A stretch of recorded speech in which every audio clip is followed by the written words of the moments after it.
어렸을 적에 잘못을 해서 어머니나 아버지한테 혼나고 얻어맞고 이제는 집에 못 있겠다 라고 해서 밖으로 뛰쳐나가서 화를 삭히면서 꿍얼꿍얼하면서 원망하고 왜 내가 잘못도 별로 없는 것 같은데 왜 부모님 나를 때렸을까 라고 하면서 불평과 불만을 누르는 때가 여러분 다 한두 번 정도는 있었을 겁니다. 그런데 내가 왜 맞았는가, 내가 잘못했다는 것 생각하기보다는 괜히 억하심정이라고 그러죠. 괜히 날 미워서 때렸나 봐. 미워서 나를 꾸중했나 봐. 나는 왜 초점이 거기에 맞춰 있기 때문에 자꾸만 마음속에서 그 분을 풀고 들어가야 되는데 이걸 풀지 못해서 헤맬 때가 한 번 정도는 다 있었을 겁니다. 요즘 아이들은 잘 맞고 자라지를 별로 안 하겠습니다만은 여러분 나이에 우리 권사님들 나이는 많이 매도 맞고 부모님들한테 그러고도 사셨어요. 한 대도 안 맞고 사셨어요. 안 맞겠어요. 이게 초점이 어디에 있느냐에 다릅니다. 내가 잘못했기 때문에 내가 부모님 보시기에 합당하지 않은 일을 했기 때문에 여기에 초점을 맞추면은 오히려 맞은 짓을 했다, 고맙다 이런 마음이 생길 테이고, 내 중심으로 생각할 때는 별거 아닌 것 가지고 뭐 훔쳐먹는 거 요거 갖고 뭐라 그래? 별거 아닌 것 같고 다른 애들 다 그러는데 라고 할지도 모릅니다. 우리가 무슨 사건을 생각할 때에 내게 닥쳐진 일을 생각할 때 내 중심으로만 생각을 하면은 문제들이 잘 해결이 안 됩니다. 그리고 원인과 분석을 잘 해야 되죠. 내가 왜 실패를 했는가? 내가 왜 매를 맞았는가? 내가 왜 실수를 했는가? 내가 왜 이런 고통을 당하고 있는가? 내가 왜 바보처럼 이러한 잘못을 되풀이하고 있는가? 자기 자신을 돌아보면서 그 현상에 일어나는 사건을 통해서 내게 주시려고 하시는 교훈이 무엇인가를 잘 이해하고 깨닫고 알고 그 다음에 다음부터는 그러지 말아야 되겠다고 돌아왔어요.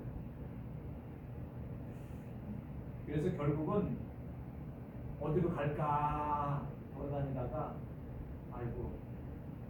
집 밖에는 갈 곳이 없구나. 그래서 이제 집으로 겨들어옵니다. 너 왜 왔어? 나간다 그러더니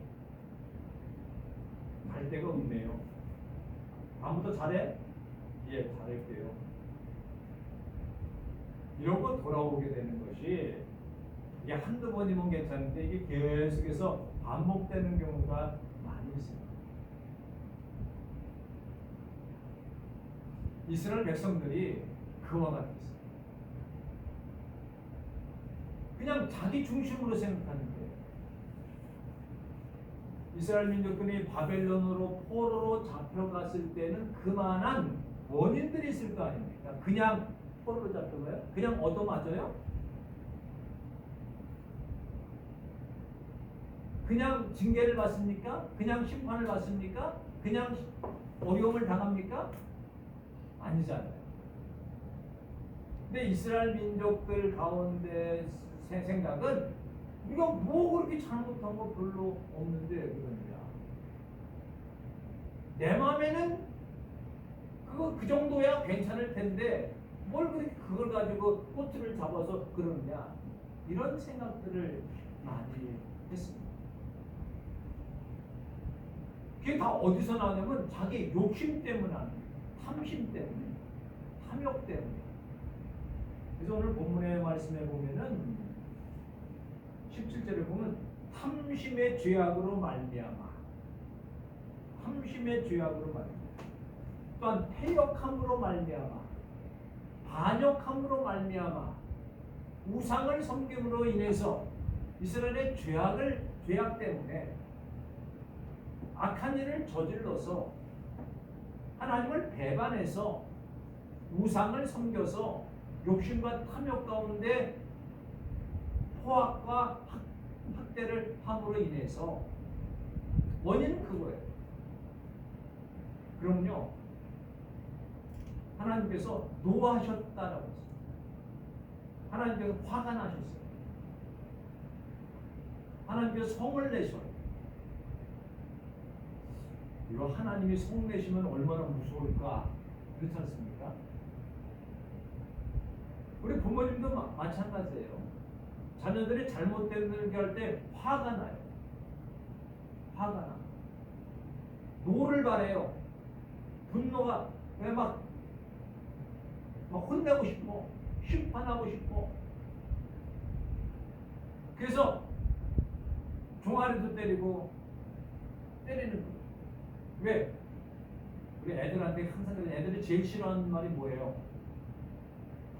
너 왜 잘못했어? 이거는 아빠가 너희들 잘 되라고 때리는 거야?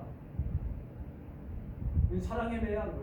사랑의 매 속으로 그런 거예요. 사랑의 매 같은 거 그러고 앉아있네. 왜? 감정이 앞서는데 우리는 보통 감정이 앞설 때가 너무나 많지 않습니까? 감정이 앞서. 화가 나. 그러니까 하나님께서 노를 내셨다. 하나님께서 어떻게 하면 얼굴을 가리고 노하셨다고 했어요. 얼굴을 가리고 노하셨다. 얼굴 가리고 뭐예요? 뭐라고 해요? 얼굴을 가렸다. 얼굴을 가리고 노하셨다. 얼마나 속상하시면은 얼굴을 가리고 노하셨어요. 근데 이스라엘 백성은 자기들 마음대로 갔어요. 패역하여 자기의 마음대로 걸어갔다. 그러니까 생활이 엉망이지요. 죄악의 구렁텅이에 빠졌죠. 그러니까 그 생활을 보면은 뻔해요. 그래서 얻어맞고 치이고 그러다 보면 어떻게 의기소침해 어깨가 축 처져요. 나는 뭐냐? 물론 가정에서도 그렇지만 사회에 나가서 사업을 하다가 실패를 하고 또 다 재산을 날리기도 하고 또한 얻어맞기도 하고 여러 가지 갈등 속에서 이런 사람은 나는 뭐냐? 의기소침해집니다. 얻어맞고 이제는 용기가 다 사라져. 용기가 사라져. 기운을 잃고 풀이 죽어 있어. 그게 누구예요? 이스라엘 민족들이구나. 기운을 다 뺏겼어. 얻어맞았어. 바벨론한테 크게 얻어맞았어. 포로로 잡혀갔어. 내 신세가 이게 뭐냐? 종사를 해야 돼요. 마음이 답답해요. 괴로워요. 힘이 없어. 어깨가 축 늘어졌어. 삶에 의욕도 없어. 이 땅에서 살아서 뭐하냐 이게.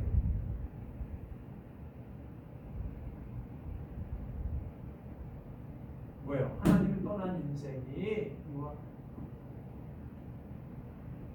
오늘날 한국 사회를 보세요. 한국 사회를 보세요. 어떻습니까? 아주 굉장히 혼잡합니다. 혼란스럽습니다. 정치적으로도 혼란스럽고 국제적으로도 마찬가지 않습니까? 뭐 기름값이 조금 떨어졌다라고 합니다만은 너무나도 이 물가들이 오르고 뭐 여러 가지 뭐 우리나라에만 해결될 것이 아니라 전 세계적인 그런 것도 있습니다만은 여러 가지 어려워 힘들어. 이때가 바로 우리가 풀이 죽을 이때. 우리 신앙 상태도 한번 생각해 보세요. 날마다 좋은 거 아니지 않습니까? 힘들고 어렵고 생활하고 몸도 아프고 기운도 빠지고 뭔가 해보려고 그러면은 자신감도 떨어지고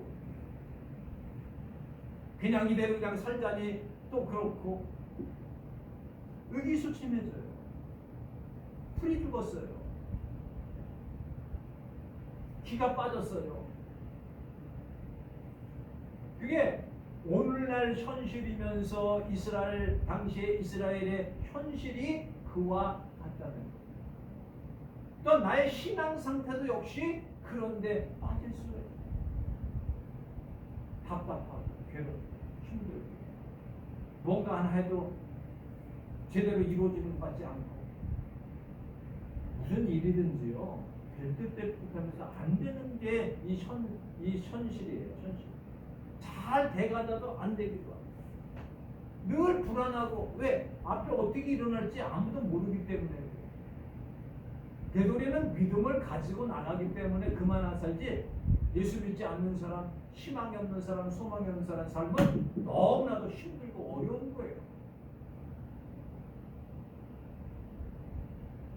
더더군다나 하나님의 사랑을 모르고 살아요. 여러분 성경에 보면은 악인에게는 평온함이 없다. 악인에게는 그 진흙과 더러운 것이 솟구쳐 요동하는 것 바다와 같다. 악인에게는 평안이 없다. 이렇게 성경을 우리가 읽은 건데 악한 사람이 어떤 사람입니까? 하나님의 사랑을 모르는 사람이 악한 사람이에요. 다른 사람을 때리고 괴롭게 하고 뭐 찌르고 막 악을 막 선천적으로 나타나는 것보다도 뭐예요? 하나님을 모르는 것, 하나님의 사랑을 모르는 것, 그게 뭐예요? 악한 거예요. 자녀들이 어떤 자녀가 악한 자녀냐? 사고 치는 자녀라기보다는 뭐예요? 부모님의 사랑을 잘 모르는 것이 악한 거예요. 하나님의 은혜를 모르는 것이 악한 겁니다. 우리는 전에 아브라함의 신앙을 공부하면서 대선, 소선, 무악, 소악, 대악 이런 말을 했어요. 예를 들어 사무엘 같은 경우는 기도하지 않는 것을 죄라고 그랬어요. 그거 기도하지 않는 것을 죄라고 생각하는 사람이 몇이나 되겠어요? 나는 죄를 짓고 있다. 나는 절대 내가 기도 안 해서 죄를 짓고 있다. 이렇게 생각하는 사람이 많지 않잖아요. 사랑하지 않는 것이 죄라고 생각하는 사람이 몇이나 되겠어요? 사랑하는 것이 악한 것이라고 생각하는 사람이 몇이나 되겠어요? 그러니까 우리 신앙의 차원을 좀 높여보자는 거예요. 다른 사람을 때리지 않아서 나는 악한 사람이 아니야. 다른 사람은 피해를 줬기 때문에 악한 사람이야. 나는 피해를 주지 않았기 때문에 악하지 않아. 이게 아니라 사랑하지 않는 것, 하나님의 은혜를 모르는 것, 이것도 악한 거야. 그 속에는 늘 뭐가 있냐면 이건 내 마음속에 솟아나는 건데 그 솟아나는 것이 뭐라 그래요? 그물이 진흙과 더러운 것을 솟구쳐 오른다. 솟구쳐내는 요동하는 것. 마음이 편안하지 않아. 이 홍수 때에 강에 가면은 우리 이렇게 들어가가 휙 돌잖아요. 그럼 거기 또 들어갔던 것도 입이 솟아올라. 거기 별의별 것들이 막 나타나는데 진흙, 물, 뭐 쓰레기 같은 게 막 오르잖아요. 근데 여러 성경을 보니까 진흙, 더러운 것, 쓰레기, 오물, 징창. 징창이 뭐예요? 징창. 왜 징창이라고 하지?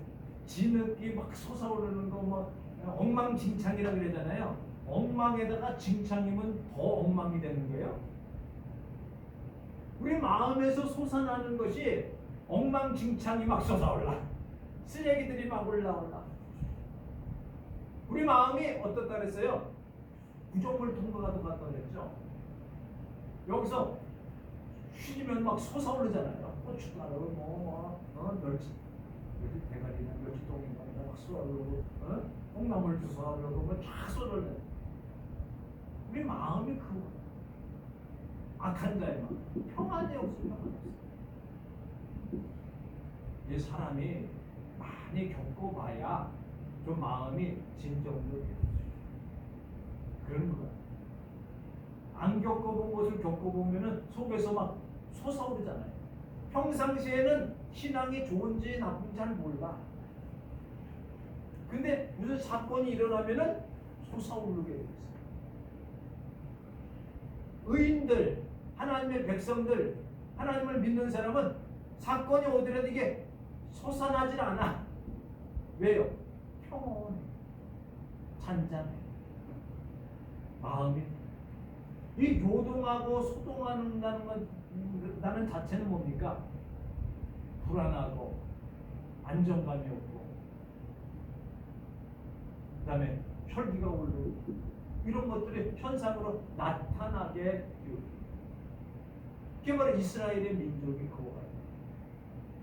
우리들의 모습이 그와 같다는 거죠. 하나님께서는 이런 것들을 지적하면서 야 너희들 좀 내 중심으로만 생각하지 말고 하나님 중심으로 좀 한번 생각해봐라. 내 마음에 고가운 것만 생각하지 말고 하나님의 마음이 좀 아픈 것도 좀 생각해봐라.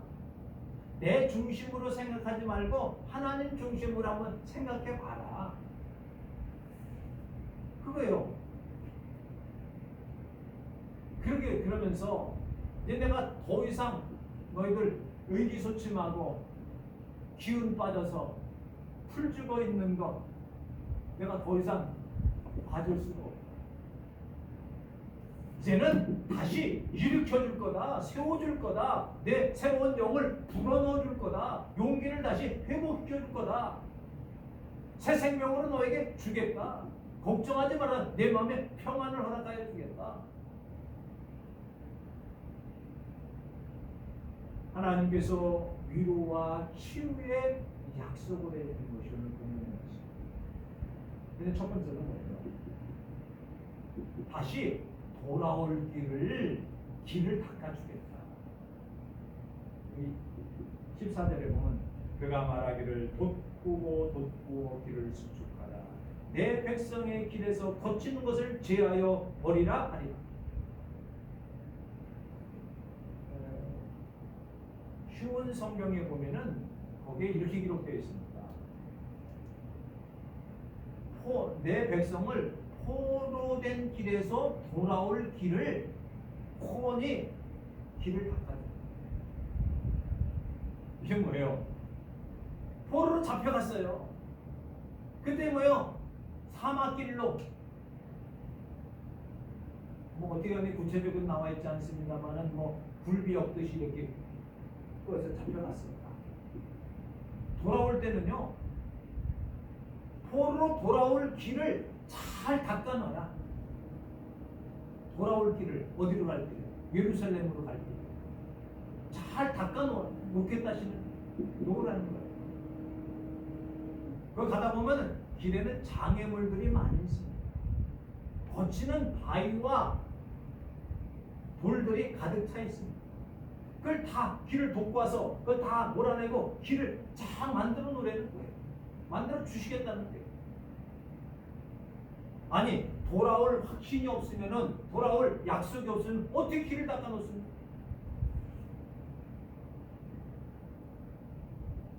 사로잡혀 갔던 그곳에서 다시 돌아올 그 길을 개척하라.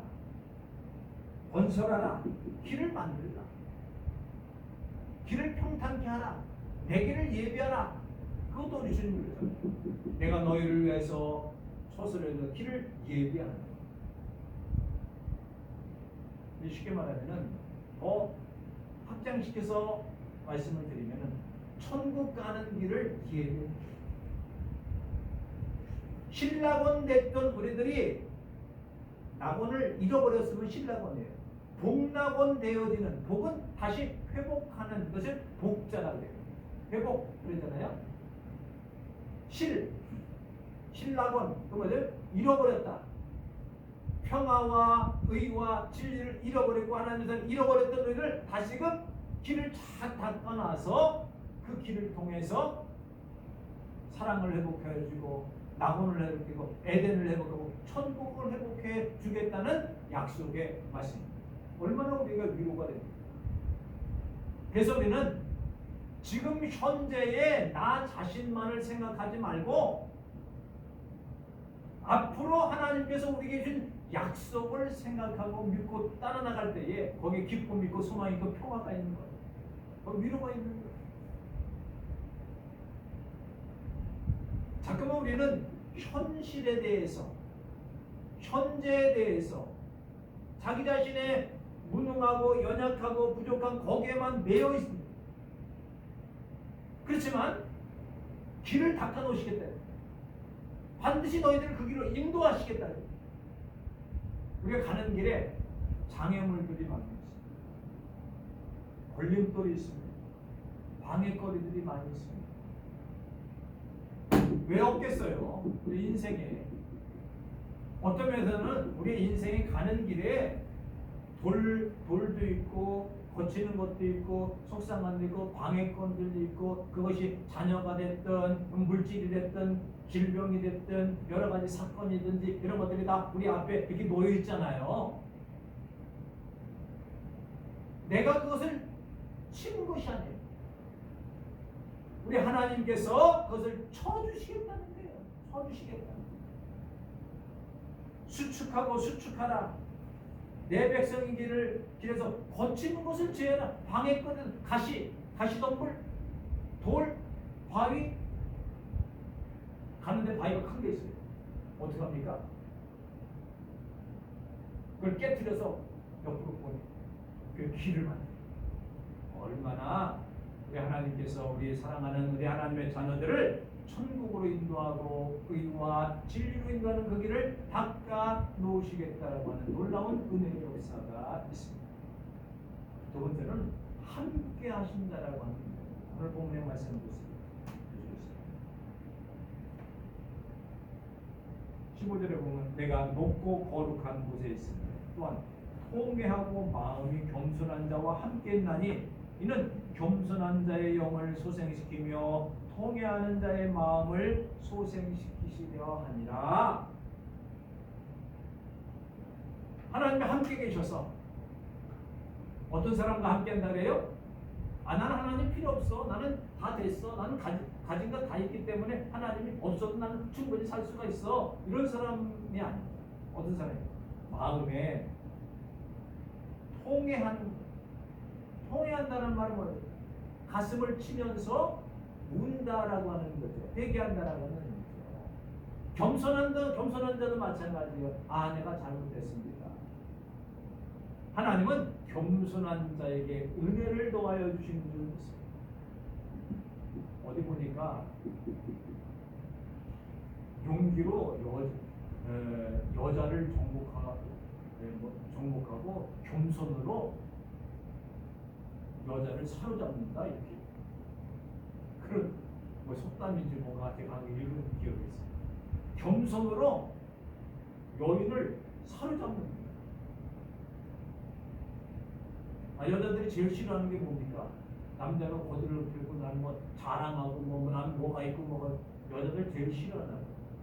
남자들은 겸손하게 여자들 잘 섬기면은 그 마음을 주는 모양이에요. 내가 얘기하는 것이 아니라 어느 속담 같은 데 나오는 거죠. 그만큼 겸손이 중요한 거예요. 겸손하다라는 무엇을 말합니까? 하나님의 말씀에 무릎을 꿇는 사람이 겸손한 사람이죠. 우리 아까 맨 처음에 얘기했잖아요. 무슨 내가 어렵고 힘들고 얻어맞고 기후비 수박 이럴 때에 이건 남이 탓을 돌리고 누구 때문에 아니라 쟤 때문입니다. 내 탓입니다. 내가 잘못해서 그렇습니다. 내가 부족해서 그랬습니다. 이게 겸손한 거 아닙니까? 사람은요 사과를 할 줄 아는 사람이에요. 좀 잘못했으면은 잘못했습니다. 다음부터 잘하겠습니다. 그건 내가 실수했습니다. 다음부터 실수 안 하겠습니다. 그런 문제가 해결이 돼요. 근데 변명하고 또 그것을 또 변명하고 또 그것을 또 말을 바꾸고 변명하고 이러다 보니까 믿어지지 않는 거예요. 무슨 말 해도 여기서 이 말하고 또 어디서 드러나면 또 여기 또 변명하고 애당초 무슨 일 할 때 이거 내가 실수했습니다. 내가 부족했습니다. 다음에는 그런 실수 없도록 애쓰겠습니다. 그럼 거기서 끝나는 거예요. 근데 요즘은요 사과를 하지 않아요. 자기가 잘못됐다는 소리를 안 해요. 대부분. 자기가 잘난 줄 알아요. 그러면 안 돼요. 예수님. 목사님과 이렇게 이렇습니다. 제가 잘못했습니다. 잘하겠습니다. 뭘 그러냐 이러면 안 돼요. 오히려 반감만 살고. 왜요? 하나님이 늘 함께 하신다. 아까 얘기했듯이 소생시킨다라는 건 뭡니까? 얻어맞고 용기를 잃은 자에게 다시 용기를 주고 담대하게 해준다는 것이 이런 뜻입니다. 그래서 하나님은 겸손한 자를 함께하시고 통회하는 자의 마음을 받아주셨습니다. 왜? 우리 하나님 자체가 뭐예요? 사랑의 하나님, 긍휼의 하나님, 자비의 하나님이시기 때문에 우리가 불쌍히 내가 잘못했습니다 그러면 너 잘못했지 얻어맞아 이게 아니라 용서해 주시는 용서의 하나님이십니다. 우리는 감사함으로 하나님 앞에 나가요. 세 번째로 용서하시는 하나님이시다. 아까 노하셨다, 그 다음에 심판하신다, 그 다음에 또 폐역했다, 제멋대로 했다. 이걸 그대로만 따지고 들면요, 이거는 하나님이 화가 나셨기 때문에 하나님이 성을 내시기 때문에 하나님의 성에 하나님의 화에 견딜 자가 누가 있어요? 다른 성경에 보면 우리 하나님의 콧김에 모든 것이 다 날아간다고 했어요. 콧김에 다 날아가는 천지가 날아가는 거예요. 그 하나님 앞에서 깍둑대고 잘났다고 이런 우리들 아닙니까? 뭐 잘못된 거 있다고 그러냐고 내 마음대로 하는데 뭐가 어떠냐고 라고 얘기하는 것이 그럼에도 불구하고 그 얘기를 보았은즉 그를 고쳐줄 것이다. 이제 더 이상 못 봐주겠다.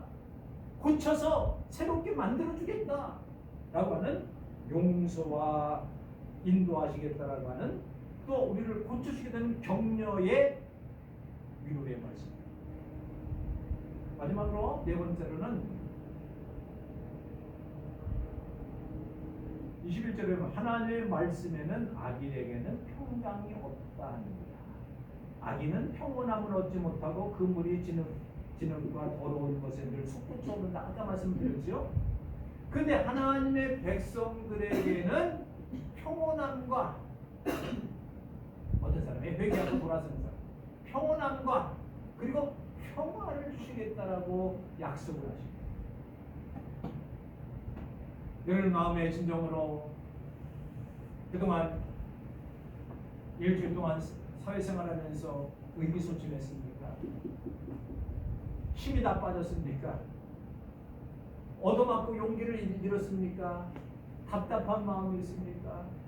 뭘 뭐 하려도 잘 되지 않기 때문에 막 좌절한 가운데 있습니까? 내가 내 멋대로 하나님 뜻대로 살지 못했습니까? 걱정하지 마세요. 염려하지 마세요. 너무 자기 자신을 속상해하지 마세요. 오늘 이 시간 내가 하나님 앞에 가까이 가겠습니다. 하나님 우리가 함께 계시고 내가 믿습니다. 하나님께서 위로와 고쳐주심과 치유의 약속을 해주셨습니다.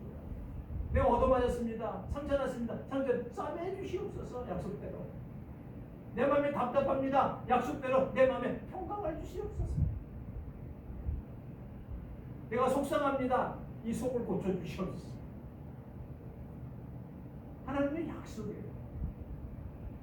이 하나님의 약속을 한 주간 동안도 마음의 평강을 얻고 하나님의 위로하심으로 우리를 천국으로 인도하시는 그 길을 닦아놓으심을 믿고 우리를 끊임없이 십자가의 보혈의 피로 용서하시는 주님의 십자가를 바라보면서 하나님의 약속인 내가 너를 치유해 주겠다, 인도해 주겠다, 위로해 주겠다, 평강을 주겠다라고 하시는 그 약속의 말씀을 듣고 용기를 잃고 담대하게 한 주간 동안도 승리하시는 귀한 사랑하는 우리 영혼교회 성도들 되시기를 주님의 이름으로 축원합니다. 기도하시겠습니다. 하나님 아버지 은혜와 사랑을 감사합니다. 오늘도 하나님께서를 사랑하시고 도와주셨습니다. 위로와 치유의 약속을 허락하여 주시면 감사합니다. 이 내 마음을 치유해 주시옵소서. 우리의 마음을 치유해 주시옵소서. 우리 교회를 치유해 주시고 위로하시옵소서. 이 나라 민족을 치유하고 위로해 주시옵소서. 하나님의 약속을 믿고 순종하며 따라가는 복된 한 주간 되어지기로 나올 때에 주 예수 그리스도의 이름으로 기도 올리옵나이다. 212장 찬양하겠습니다. 212장